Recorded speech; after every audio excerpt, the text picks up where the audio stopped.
मुंबई नाशिक महामार्गावर कासन्या फाट्याजवळ आज सकाळी 9:40 डंपर व ट्रकचा गंभीर अपघात। सुदैवाने चालक बचावला। मुंबईकडून नाशिककडे जाताना गिरीटने भरलेला डंपर क्रमांक MH46 F8007 ट्रक क्रमांक CG04 JD 9206 मध्ये शिरल्याने डंपरची ट्रकला धडक बसल्याने गंभीर अपघात झाला।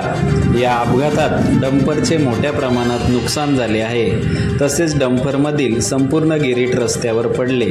सुदैवाने चालक बचावला। घटनेची माहिती महामार्ग पोलीस मदत केंद्राचे API डांगे यांना मिळताच महामार्ग कर्मचारी तात्काळ घटनास्थळी हजर।